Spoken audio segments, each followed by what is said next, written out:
What's up guys, and welcome back to the Kamui Dimension. For those of you who are new, it's great to have you here. Please consider subscribing and liking the video if you enjoy the content on the channel. Today's a real super juicy video for you guys. We're talking more about Boruto's prophecy from Momoshiki and the impending death of Sasuke. Now I know Boruto chapter 68 is coming out later today, and I'll get you guys a chapter review on Sunday morning at 10 AM Eastern time, so please just be patient with me on that.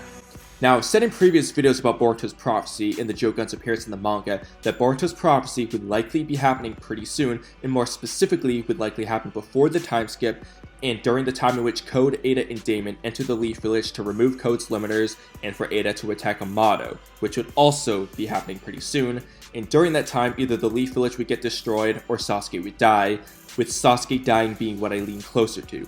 For more information on that, I recommend checking out these two videos after this one. I'll leave links in the pinned comment below.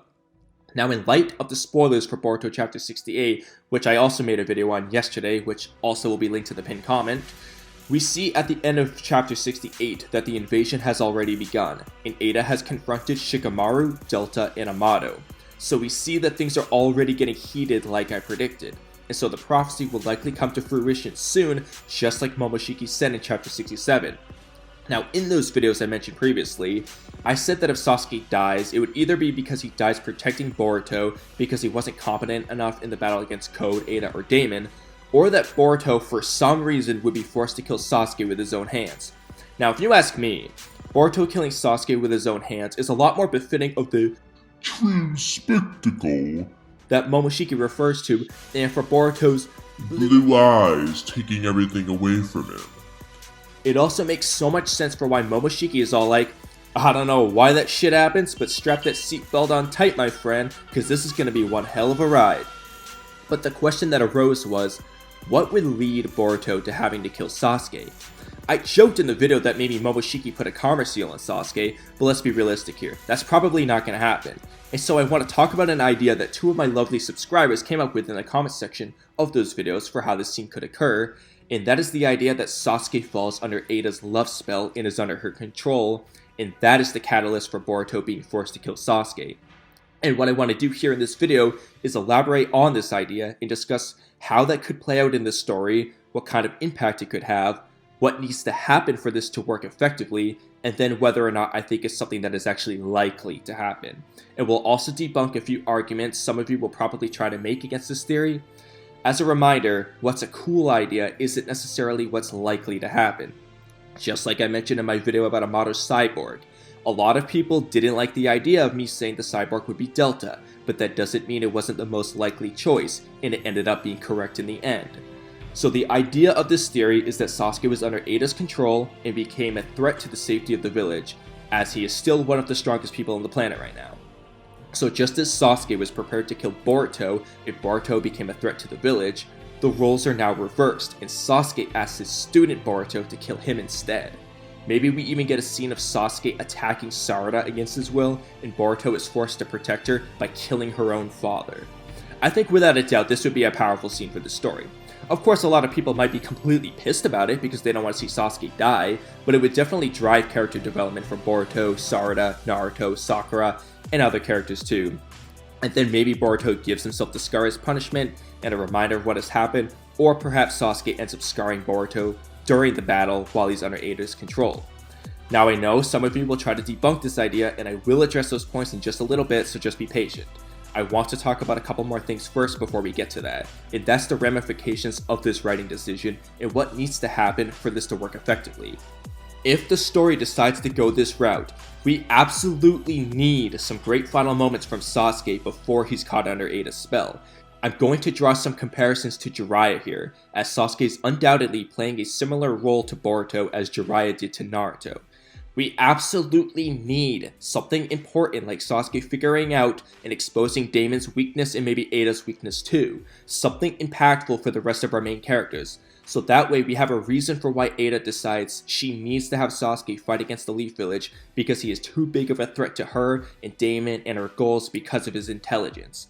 And so in this way, Sasuke's legacy is similar to that of Jiraiya, where his final moments are providing the intel needed to defeat a powerful enemy and protect the village, which he already said he was 100% willing to die for, just like how Jiraiya died to confirm Pain's identity as Nagato and gave crucial info to the Leaf Village about Pain's identity and abilities and weaknesses. We get something similar here. In addition to that, this scene needs to be insanely emotional and heartbreaking. Fans need to be in tears like many were when Jiraiya died. We cannot have fans pissed off like we were when Neji died or when Kurama died in the manga. We need to be like we were when Jiraiya died or when Kurama died in the anime. This scene has to be amazingly heartbreaking or fans will start a riot. Sasuke is not a character you can just throw away like trash. He's too important.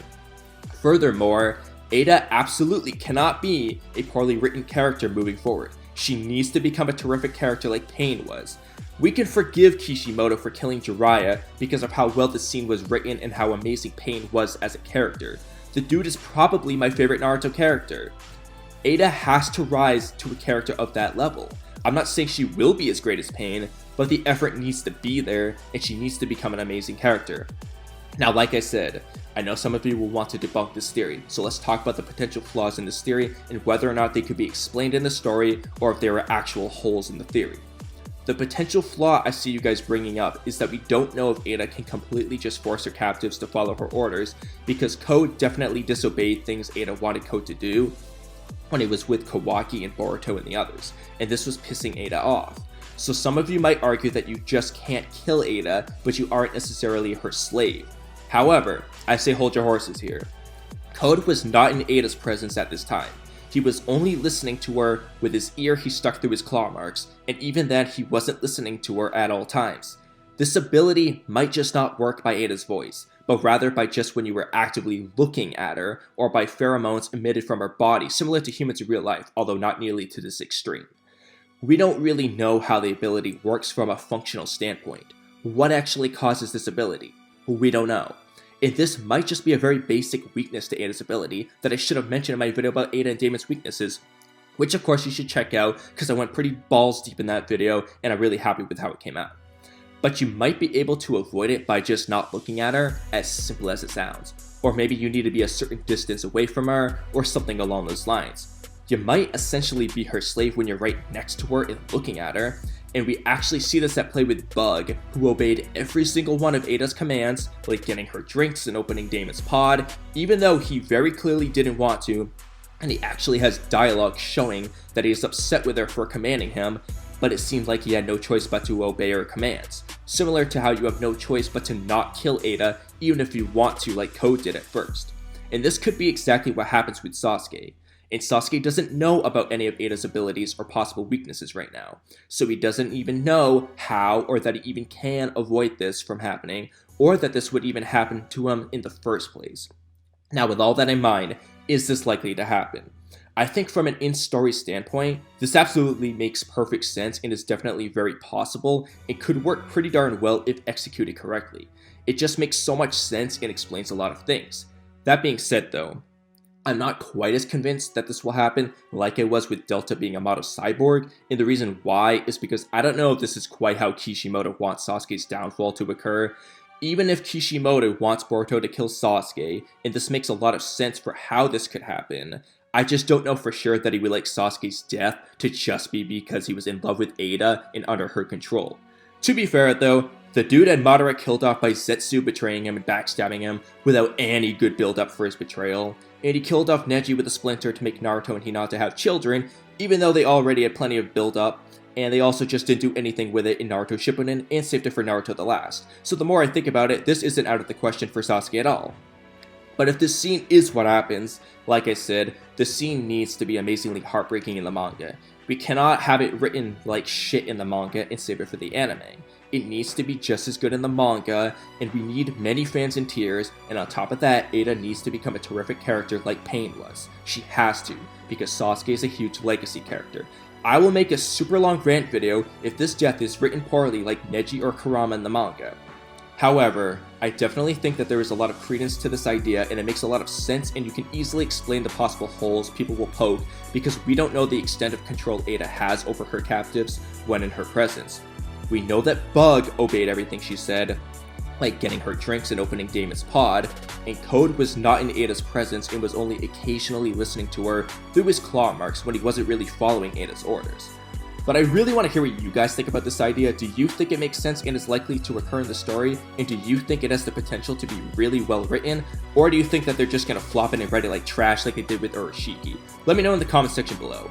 For those of you who made it this far, thank you so much for the support, but I do have to remind you that you're already under my genjutsu. So subscribe, leave a comment, like the video, and hit that bell icon for notifications. Have a great rest of your day, and I'll catch you guys next time. Bye.